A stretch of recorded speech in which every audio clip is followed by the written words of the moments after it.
हरे कृष्णा। तो आज की इस वीडियो में हम जानेंगे कि तिलक लगाने के क्या क्या महत्व है। तो पॉइंट वाइज बताऊंगा एंड जितने भी एडवांटेजेस मुझे पता है तिलक लगाने के मैं वो सब बताने वाला हूँ आज की वीडियो में। तो वीडियो को पूरा एंड तक देखना। तो सबसे पहला एडवांटेज ये है कि आपका कंसंट्रेशन लेवल पढ़ाई के लिए जब तिलक लगा के आप पढ़ाई करने बैठते तो आपका कंसंट्रेशन लेवल अपने आप इंक्रीज़ हो जाता है। एंड जब आप तिलक लगाते हो ना तो ऐसा नहीं कहता कि आज तिलक लगाया तो और एक ही दिन में रिजल्ट मिल जाएगा, ऐसा नहीं है। तिलक लगाने के बाद it will take time 1 week 2 week 3 week जितना भी डिपेंड करता है वो। तो तिलक लगाने के बाद आपका कंसंट्रेशन लेवल बढ़ने लगता है एंड धीरे धीरे आपके माइंड में ये माइंडसेट आपका बन जाता है कि क्यों ना थोड़ा और पढ़ लूँ, क्यों ना थोड़ा और पढ़ लूँ, और थोड़ा पढ़ लेता हूँ, और थोड़ा पढ़ लेता हूँ। तो धीरे धीरे करके आपका कंसंट्रेशन लेवल जो है पढ़ाई के लिए वो बढ़ जाता है।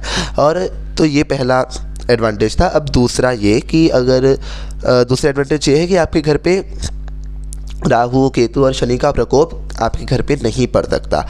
कैसे? देखो, अगर आपके घर पे कोई भी धर्मात्मा व्यक्ति है ना, तो एक चीज़ बता दूं कि अगर आपके घर पे कोई भी धर्मात्मा व्यक्ति है तो उसे कभी पूजा पाठ करने से, तिलक लगाने से रोकेगा मत, तुलसी पहनने से रोकेगा मत। बिकॉज जो इंसान तिलक लगाता है ना, जिस घर पे, जैसे फॉर एग्जांपल मैं मेरे घर पे तिलक रोज़ लगाता हूँ, तो जिस घर पे जो इंसान तिलक लगाता है उस घर पे ना ही शनिदेव की नज़र पड़ती है, ना ही राहु ना केतु, और जो आपके दोष है, जो आपके पाप है, वो सब भी मिट जाते हैं। तो घर पे दोष नहीं पड़ता और आपके सारे पापों का भी नाश होता है। बस उस एक व्यक्ति के तिलक लगाने से घर पे ना ही दोष पड़ेगा और ना ही उस घर पे धन की कमी होगी, ना ही माता लक्ष्मी उस घर से कभी जाएगी, और विद्या की कमी भी उस घर में कभी नहीं होगी।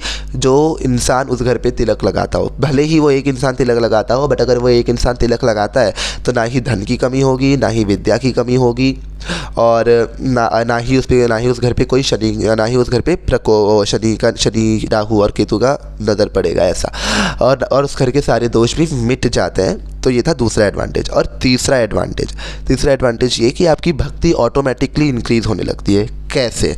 अभी कोई इंसान, लेकिन एक चीज़ बता दूं कि देखो, अगर आप तिलक तो लगा रहे हो, बट ये विश्वास होना चाहिए मन में कि मेरा भगवान मुझे देख रहे हैं क्योंकि मैंने तिलक लगाया है। तो और आपका पाप कर्मों से भी मन हटने लगता है। अब सबसे पहले ये बता दूं कि भक्ति कैसे इंक्रीज़ होगी। फॉर एग्जांपल समझ लीजिए मैं एकदम नास्तिक इंसान हूँ, मेरे को इंटरेस्ट ही नहीं है इसमें।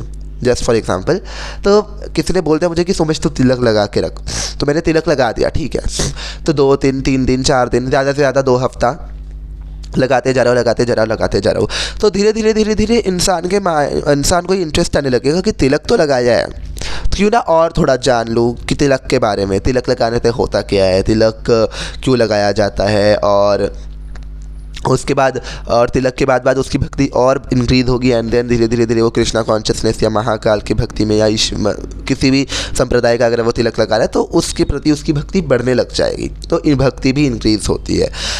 और उसके बाद अब चौथा पॉइंट, और तिलक लगाने से आप ये भी पता चलता है कि आप कौन से संप्रदाय के हो। अब जैसे इस्कॉन के अलग अलग संप्रदाय है। कुछ मंदिरों में जो ये नीचे का ये जो लगाते हैं ना हम ऐसे करके, उधर पे कुछ लोग उसे तुलसी का पत्ता, तो कुछ लोग श्री कृष्ण के चरण, तो कुछ लोग चैतन्य महाप्रभु के चरण ऐसे मानते हैं। तो अलग अलग संप्रदायों के अलग अलग मान्यताएँ हैं।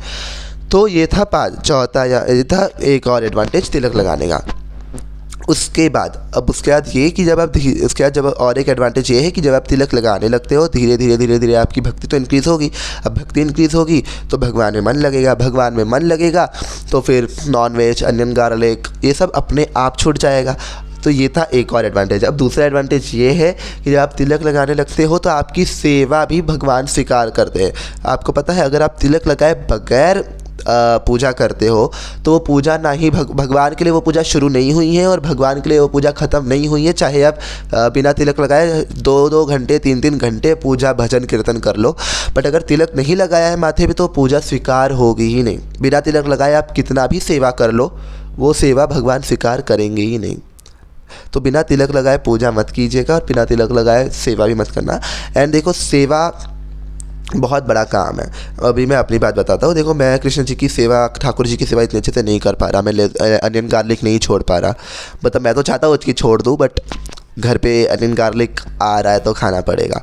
एंड दूसरी चीज़ ये कि कृष्ण जी को समय समय पे भोग लगाना, कृष्ण जी को समय समय पे सुलाना उठाना, और उनको उनके वस्त्र अकॉर्डिंगली चेंज करना, भोग लगाना, और भगवान के लिए अलग से कुकिंग करना, उनका सब कुछ अलग रहता है लड्डू गोपाल का। तो बहुत अच्छे से सेवा मैं नहीं कर पा रहा because as I am a college student, मेरा इंटर्नशिप चालू है, तो मैं नहीं कर पा रहा अच्छे से सेवा। बट जब ऐसा टाइम मिलता है तो मैं सेवा भी कर लेता हूँ, भोग लगा देता हूँ।